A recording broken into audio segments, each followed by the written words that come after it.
यीशु के बपतिस्मा। यीशु ने यूहन्ना बपतिस्ता से बपतिस्मा क्यों लिया? मत्ती के अध्याय 3 के पद 13 से 17 में हम यीशु के यरदन नदी में यूहन्ना बपतिस्ता द्वारा बपतिस्मा लेने का वृत्तांत पढ़ते हैं। यीशु गलील से यूहन्ना के पास बपतिस्मा लेने आया। यूहन्ना ने शुरू में यह कहते हुए विरोध किया कि मुझे आपसे बपतिस्मा लेने की आवश्यकता है और आप मेरे पास आ रहे हैं। यूहन्ना ने यीशु को परमेश्वर के पुत्र के रूप में पहचाना और उसे बपतिस्मा देने के लिए खुद को अयोग्य समझा। हालांकि यीशु ने उसे उत्तर दिया, अभी ऐसा ही होने दो, क्योंकि इस प्रकार हमें सभी धार्मिकता को पूरा करना चाहिए। यीशु का बपतिस्मा इसलिए नहीं हुआ क्योंकि उसे पश्चाताप करने या पाप से शुद्ध होने की आवश्यकता थी, क्योंकि वह निष्पाप था। इसके बजाय उसने परमेश्वर की योजना को पूरा करने और अपने सभी अनुयायियों के लिए एक उदाहरण स्थापित करने के लिए बपतिस्मा लिया। बपतिस्मा लेकर यीशु ने मानवता के साथ अपनी पहचान बनाई और परमेश्वर की इच्छा के प्रति अपनी आज्ञाकारिता का प्रदर्शन किया। उनके बपतिस्मा ने उनके सार्वजनिक मंत्रालय की शुरुआत को भी चिह्नित किया।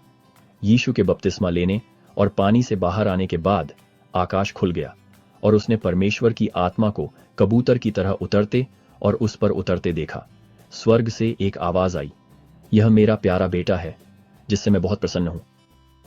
यह घटना यीशु के दिव्य पुत्रत्व और पृथ्वी पर अपने मिशन के लिए पवित्र आत्मा द्वारा उनके अभिषेक की सार्वजनिक घोषणा थी।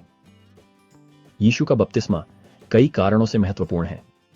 यह हमें मोक्ष की योजना में बपतिस्मा के महत्व को दर्शाता है। भले ही यीशु को पश्चाताप के लिए बपतिस्मा की आवश्यकता नहीं थी, फिर भी उसने सभी धार्मिकता को पूरा करने और हमारे लिए एक उदाहरण स्थापित करने के लिए बपतिस्मा लेना चुना। यह इस समय पिता, पुत्र और पवित्र आत्मा की उपस्थिति के साथ ईश्वरत्व की एकता को भी प्रदर्शित करता है। यह कहानी हमें बपतिस्मा लेने में यीशु के उदाहरण का पालन करने के महत्व के बारे में सिखाती है।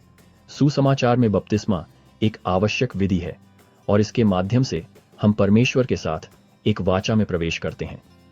यीशु का बपतिस्मा हमें यह भी याद दिलाता है कि परमेश्वर की इच्छा के प्रति आज्ञाकारिता हमारे उद्देश्य को पूरा करने और उसके मार्ग पर चलने की कुंजी है।